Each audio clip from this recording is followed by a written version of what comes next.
السلام علیکم ورحمۃ اللہ وبرکاتہ۔ ناظرین، آج آپ کو ایک خوشخبری دینے لگے ہیں۔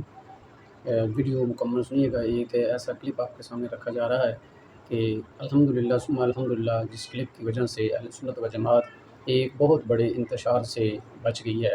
ایک بہت بڑا فتنہ برپا کر دیا گیا تھا مخالفین کی طرف سے، لیکن الحمدللہ ثم الحمدللہ علماء اہل سنت کی ایک بیٹھک ہوئی، اور اس بیٹھک کے اندر الحمدللہ دعوت اسلامی کے مولانا مفتی ثمر عباس قادری صاحب نے بہت ہی خوبصورت انداز کے ساتھ اس معاملے کو حل فرمایا۔ ایک چھوٹا سا کلپ جو میں آپ کے سامنے رکھنے جا رہا ہوں، اس کلپ کو مکمل سنیے گا۔ الحمدللہ ثم الحمدللہ، اہل سنت و جماعت ایک بہت بڑے فتنے اور بہت بڑے انتشار سے محفوظ ہو گئی ہے، بچ گئی ہے۔ تو تمام دوست اس ویڈیو کو آگے مکمل طور پر شیئر بھی کریں اور تمام دوستوں تک پہنچائیں۔ الحمدللہ سید زادوں والا کام کیا ہے الحمدللہ۔ تو یہ جناب ویڈیو سماعت فرمائیے۔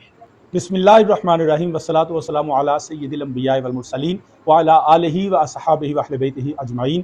آج الحمدللہ ہم سب یہاں ادارہ تعلیمات نبویہ میں دوست اکٹھے ہوئے ہیں، اور جناب چیئرمین نیشنل علماء کونسل علامہ مفتی طاہر تبسم قادری صاحب کے ہاں ہم سب ملے، اور مفتی علامہ ثمر عباس قادری صاحب، علامہ ویس مرزا نوری صاحب، اور ہمارے کچھ دوست بھی ہمارے ساتھ تھے، جن میں علامہ اشرف گرمانی صاحب تھے، ڈاکٹر خادم حسین خورشید صاحب تھے، اس کے علاوہ پیر خلیل مرتضائی صاحب تھے، علامہ غفران سیالوی صاحب تھے، قاضی احمد حسن صاحب تھے۔ تو ہم سب نے یہ جو اس وقت موجودہ حالات بنے ہوئے ہیں اہل سنت کے اندر، جو میرے کلپ کی وجہ سے سارے معاملات ہوئے، جس میں ایک علمی اور تحقیقی مسئلہ تھا، اور میں نے اس میں ریئیکٹ کیا بڑا رینڈملی، جس کی وجہ سے یہ سارے معاملات چلے ہیں۔ تو میں یہ بتانا چاہتا ہوں کہ الحمدللہ رب العالمین، اختلاف رائے کے باوجود بھی ہماری کوئی کسی سے ایسی عداوت اور دشمنی نہیں ہے۔ الحمدللہ ہم جو بھی جماعتیں ہماری اہل سنت کی کام کر رہے ہیں، ہم ان کے دلی طور پہ ان کے معترف بھی ہیں۔ دعوت اسلامی کی اپنی جو خدمات ہیں وہ ساری کی ساری ان کو ہم سراہتے بھی ہیں، خراج تحسین بھی پیش کرتے ہیں، لیکن یہ بات ضروری ہے کہ ہمیں آپس میں مل بیٹھنا ہے۔ مفتی ثمر عباس قادری صاحب نے آج دعوت اسلامی کی طرف سے نمائندگی فرمائی،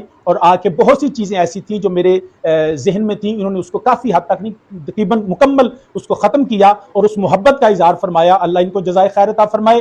اور میں میں نے الفاظ ایسے کہے تھے جو امیر اہل سنت کے حوالے سے، میں یہ ذاتی طور پہ سمجھتا ہوں، میرے لیے بھی یہ سمجھتا ہوں کہ تھوڑی سی امبیرسمنٹ تھی اس بات کی۔ میں وہ الفاظ کو واپس بھی لیتا ہوں، نہ وہ میری شایان شان تھے، نہ وہ امیر اہل سنت کی شایان شان تھے۔ تو آج کے بعد اس کلپ کو اس حوالے سے کوئی بندہ کہیں نہ کوٹ کرے، نہ اس کو حوالہ بنائے۔ یہ جو ہے اس کے بعد یاد رکھیں، الحمدللہ ہم سب نے مل کے کام کرنا ہے۔ اللہ پاک اہل سنت کے حال پہ رحم فرمائے، اور ہم سب کو اسی طرح اتحاد کے ساتھ کام کرنے کی توفیق عطا فرمائے۔ جزاک اللہ خیر۔ جی الحمدللہ ثم الحمدللہ، تمام دوست اس کو لازمی شیئر کیجئے، تاکہ جو بھی مخالفین ہیں، اور شاہ صاحب کے پہلے والے کلپ کو لے کے مخالفین اپنی پروپیگنڈا کے اندر مصروف ہیں، تاکہ ان کے فتنے سے اور انتشار سے اہل سنت و جماعت محفوظ ہو جائے۔